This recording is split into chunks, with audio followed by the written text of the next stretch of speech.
উদ্বোধন আমরা করছিলাম ডাব্লিউবিপি কনস্টেবল 2019-এর পেপারটা, পুরো সম্পূর্ণ অ্যানালাইসিস। তো তাতে করে আমার 16 নম্বর পর্যন্ত হয়ে গেছিলো। আজকে 17 নম্বর থেকে শুরু করব। দেখো 17 নম্বর অঙ্কটা, 17 নম্বরের রিজনিংটা কী বলছে, নিচের কোন ছবিটি টেনিস প্রেমী ক্রিকেটার ও ছাত্রদের সম্পর্ক নির্দেশ করে? ভালো কথা, একটা ছাত্র, ভালো করে বোঝা, একটা ছাত্র, সে ক্রিকেটও খেলছে, সে টেনিসও খেলছে। এবার এই একটা ছাত্র কখনো ক্রিকেট আর টেনিস একসাথে খেলতে পারে না? অবশ্যই পারে, সে ক্রিকেটও খেলতে পারে, টেনিসও খেলতে পারে। তো যদি একটা ছাত্র হয়, সে ক্রিকেটও খেলছে, টেনিসও খেলছে, তাহলে এই নম্বর অপশানটা আমার মনে হচ্ছে সব থেকে যুক্তিযুক্ত। এবার দেখি 18 নম্বর, দ্য ফিউচার অফ ইন্ডিয়া কার লেখা? দেখো, দ্য ফিউচার অফ ইন্ডিয়া লেখা বিমল জালানের। বিমল জালান কে ছিল?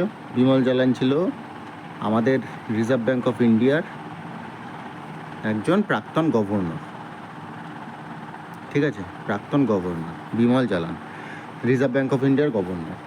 তা এই রিজার্ভ ব্যাঙ্ক অফ ইন্ডিয়া এই সম্পর্কে আমাদের একটু জানা উচিত। রিজার্ভ ব্যাঙ্ক অফ ইন্ডিয়া 1934 সালে আমাদের দেশের যে আরবিআই অ্যাক্ট ছিল তৎকালীন সময়, আরবিআই অ্যাক্ট, সেই অ্যাক্টের মাধ্যমে একটা কমিশন, তার নাম হচ্ছে Hilton young commission. Hilton young commission, সেই কমিশনের দ্বারা 1934 সালের আরবিআই অ্যাক্ট, হিল্টন ইয়ং কমিশনের দ্বারা 1935 সালে রিজার্ভ ব্যাঙ্ক অফ ইন্ডিয়া গঠিত হয়। ঠিক আছে, রিজার্ভ ব্যাঙ্ক অফ ইন্ডিয়া তারপর ন্যাশনালাইজড হয় কবে? 1949 সালে। ঠিক আছে, এখন রিজার্ভ ব্যাঙ্কের হেডকোয়ার্টার কোথায়? আগে ছিল কলকাতা। এখন সেই রিজার্ভ ব্যাঙ্কের হেডকোয়ার্টার চলে গেছে মুম্বাই। এখন বর্তমান রিজার্ভ ব্যাঙ্কের গভর্নরের নাম শক্তিকান্ত দাস। ঠিক আছে, আর হচ্ছে কি, রিজার্ভ ব্যাঙ্কে বলা হয়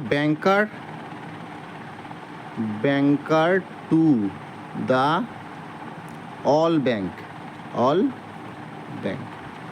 ঠিক আছে, banker to the all bank.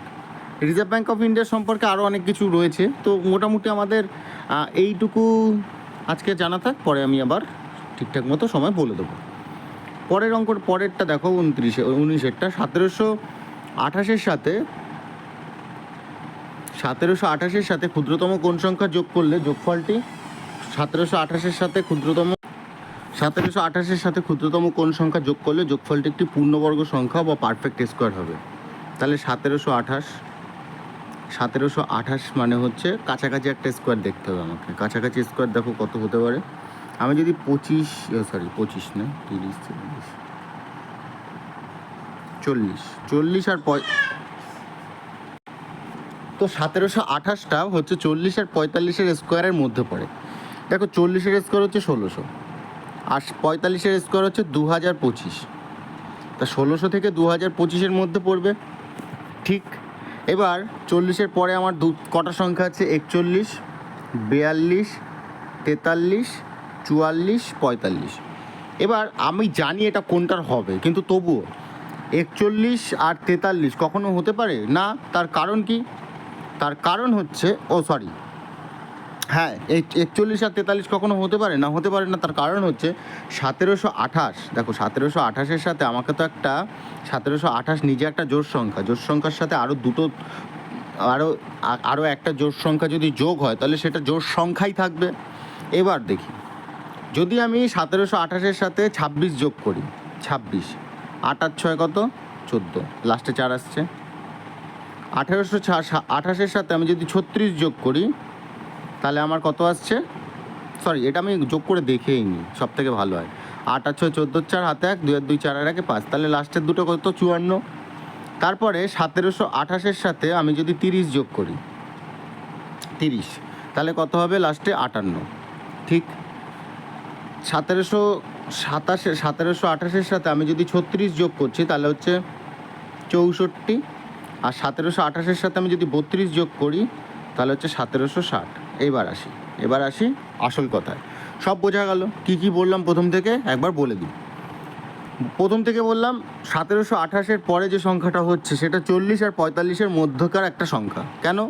40 হচ্ছে 1600 আর 45 হচ্ছে 2025। এবার আমি বললাম কি, 40-এর পরে কতগুলো সংখ্যা আছে? 41, 42, 43, 44, 45। তাহলে মাঝখানে চারটে সংখ্যা আছে, চারটে সংখ্যার মধ্যে দুটো সংখ্যা হবে না, 41 আর 43, ভালো কথা। এবার এত পর্যন্ত আমার বোঝা হয়ে গেছে। এবার আসি, দেখো 42 যদি স্কোয়ার করি তাহলে 2 দুগুণি কত লাস্টে 4, আর 44 যদি করি 4 4 16, তাহলে হয় আমার 4 আসবে, না হলে আমার 16 আসবে, মানে 6 আসবে, 4 আর 6 আসবে। এবার আসি 1728-এর সাথে আমি যদি 26 যোগ করছি তাহলে 54 হচ্ছে, তাহলে 4 হচ্ছে। প্রথমে এতটুকু শোনো, 1728-এর সাথে আমি যদি 30 যোগ করি তাহলে 58 হচ্ছে, তাহলে 58 হবে না, মানে 30 হচ্ছে না। দেখো বোঝানোর জন্য এতগুলো কথা বলা হচ্ছে।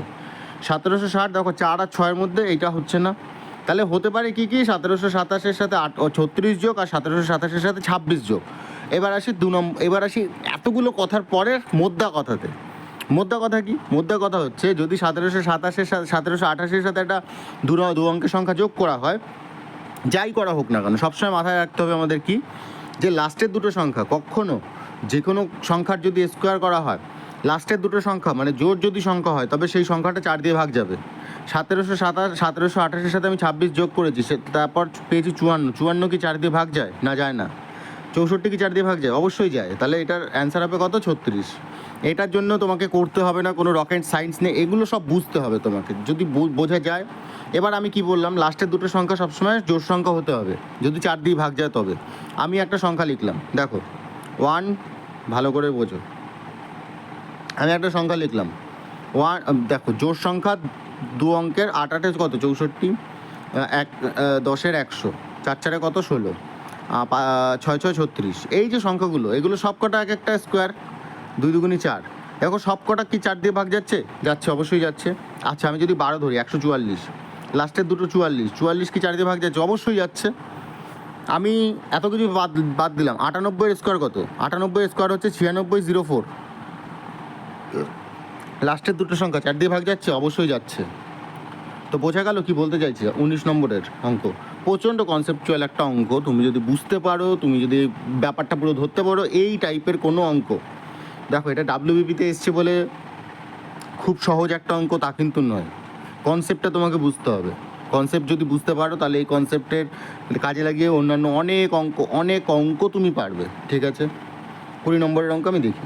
দেখো এত কথা বলা হচ্ছে যার জন্য আমাদের কিন্তু এতক্ষণে 7 মিনিটে দুটো জাস্ট কোশ্চেন, 2-3টে কোশ্চেন হলো, ঠিক আছে। 680 টাকাকে দাঁড়াও, এটা দিয়ে মোছাও যাবে না, এমন একটা পরিস্থিতি। যাই হোক, 680 টাকাকে ABC এর মধ্যে এমনভাবে ভাগ করা হয়, A B এর 2/3 পাচ্ছে, মানে A B এর 2/3 পাচ্ছে, আচ্ছা, আর B C এর 1/4 পাচ্ছে। তা আমি যদি এখান থেকে দেখো এটা থেকে যদি আমি এরকম করি, A/B সমান 2/3, আর এটা থেকে যদি করি B/C, তাহলে কত? এটা 1/4। B এখানে 3, B এখানে 1, তাহলে এটা 3 করি, আর এটা 3 4-এ 12 করি। তাহলে আমার A পাচ্ছে 2, B পাচ্ছে 3, আর C পাচ্ছে 12। 12 আর 3 15, আর 2 কত? 17। তাহলে 17-এর ভ্যালু আমার কত? 680। 4 দিয়ে কাটলো মানে 40। এবার বলছে B কত টাকা পাবে, মানে 3 4-এ 120 টাকা, ঠিক আছে। এত কিছু করারই দরকার নেই, যেটা সলিউশন আছে কিছু করার দরকার নেই। দেখো ফিল্মফেয়ার অ্যাওয়ার্ড সম্পর্কে আমাদের কিছু জানা উচিত। ফিল্মফেয়ার অ্যাওয়ার্ড প্রথম ভারতে অনুষ্ঠিত হয়েছিল 1954 সালে, ঠিক আছে, ভালো কথা। এই যে অনুষ্ঠিত হয়েছিল 1954 সালে, এই অনুষ্ঠান হয়েছিল হচ্ছে মুম্বাইয়ের মেট্রো থিয়েটারে হয়েছিল। এখানে 5টা অ্যাওয়ার্ড দেওয়া হতো। কী best film, best director, best actor, best film, best director, best actor, best actress, আর বেস্ট মিউজিক ডিরেক্টর, ঠিক আছে। Best music director. 2 বিঘা জমি, এটা হচ্ছে প্রথম একটা বই যেটা প্রথম ফিল্মফেয়ার অ্যাওয়ার্ড পেয়েছিল, ঠিক আছে। আর এটা ডিরেকশন কে করেছিল? ডিরেকশন করেছিল হচ্ছে বিমল রয়, ঠিক আছে। তো এরপর থেকে ফিল্মফেয়ার অ্যাওয়ার্ড চলে আসছে। এখন 2023-এ লেটেস্টটা দেওয়া হয়েছে, তাতে পেয়েছে অ্যানিমেল, আর তখন 2019-এ যখন ছিল তখন পেয়েছিল রাজি। তো এর পরের অঙ্কটা দেখো 10। আজকে না 24 অবধি করে দিই, সব থেকে ভালো। এই 3টা অঙ্ক করে দিই, সব থেকে ভালো। তারপরে দেখো 22 নম্বরেরটা কি বলছে, কোনো সংখ্যার 35% যদি 91 হয়, 35% যদি আমার 91 হচ্ছে, তবে সংখ্যাটির একটু বড় করে নিই। হ্যাঁ, 35% যদি আমার 91 হচ্ছে, তবে সংখ্যাটি কত? 100। 7 দিয়ে কাটি, 7 দিয়ে কাটলে 5, 7 দিয়ে কাটলে 13। 5-এর এটা 20 গুণ, তাহলে 13-ও 20 গুণ 226, মানে 260। এটা হলো 22। এরপরে 23 বলছে 4 অঙ্কের ক্ষুদ্রতম সংখ্যাকে 3, 5, 7, 9 দ্বারা ভাগ করলে 1, 3, 5, 7 অবশিষ্ট থাকে। তাহলে 3, 5, 7, 9, আগে এটাকে আমাকে ভাগ করতে হবে। তাহলে এটার কিছুই পাচ্ছি না, 3-এ একটা আসছে, 1, 5, 7, 3, 3 7 21, 21 5 100, 21 5 105 ইন্টু 3, 315। 4 অঙ্কের কোন বৃহত্তম সংখ্যাকে 3, 5, 7, 9 দ্বারা ভাগ করব? আচ্ছা, ভালো কথা। এবার দেখো 315 আমি পেয়েছি। 315 পাওয়ার পরে কি করতে হবে? 4 অঙ্কের বৃহত্তম সংখ্যা কত? 9, 9, 9, 9। এটাকে আমাকে 315 দিয়ে ভাগ করতে হবে। ভালো কথা। 315কে আমি যদি 3 দিয়ে ভাগ করি, 3 15 45, 3 3 9।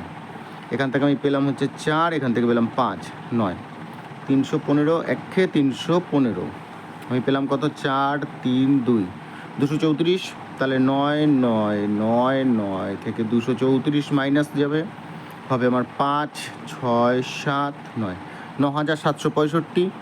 এবার দেখো 3কে যখন ভাগ করছি তখন 1 ভাগশেষ, 2 ডিফারেন্স। 5কে যখন ভাগ করছি 3 ডিফারেন্স, 2 ডিফারেন্স, সব জায়গায় 2।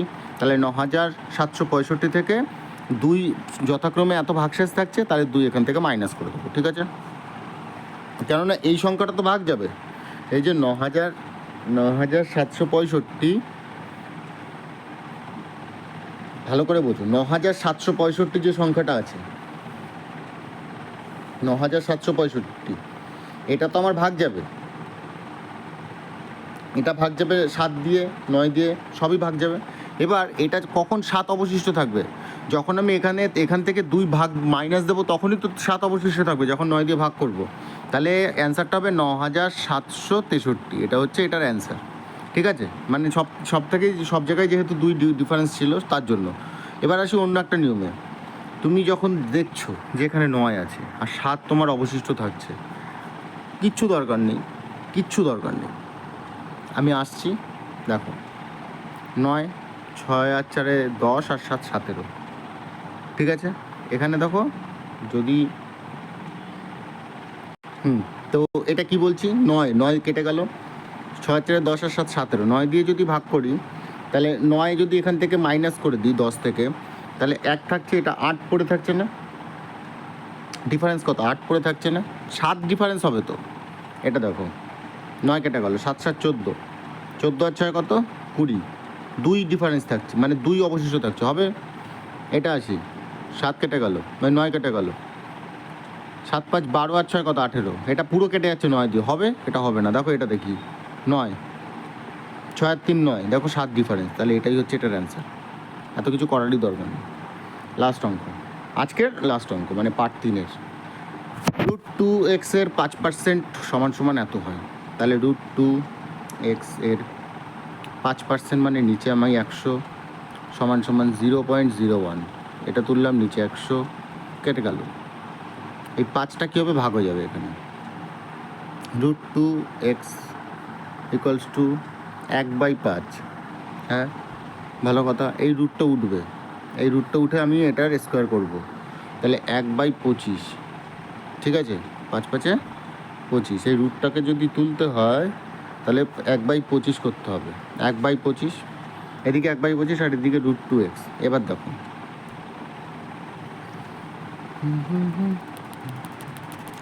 দেখো, কি আমার লাস্টে কী পড়ে থাকবে? 2x = 1/25। তা 2ও তো 25-এর সাথে গুণ হবে, কত হবে? 2 গুণ 50। তাহলে 1/50, 1/50 মানে 100, 50 দুগুণে 100, পয়েন্ট নিলাম 0, 50 দুগুণে 100, মানে 0.02। এটা হচ্ছে এটার অ্যান্সার। আশা করছি তোমাদের ভিডিওগুলো ভালো লাগছে। তোমরা যেভাবে আমার ভিডিওগুলো দেখছো বা ভিডিওগুলো শেয়ার করছো, তাতে খুব ভালো লাগছে। তোমাদের যদি এই ভিডিওগুলো থেকে একটু উপকার হয়, তাহলে তোমরা তোমাদের বন্ধুবান্ধবকে জানাতে পারো এই চ্যানেলটার সম্পর্কে। আর কমেন্ট করে জানিও যদি কোনো জায়গায় তোমাদের বেশি ভুল মনে হয়। তো ভালো থেকো সবাই, তাড়াতাড়ি পরীক্ষা দিয়ে সবাই চাকরি পেয়ে যাও, আর পড়াশোনা করতে থাকো। টাটা।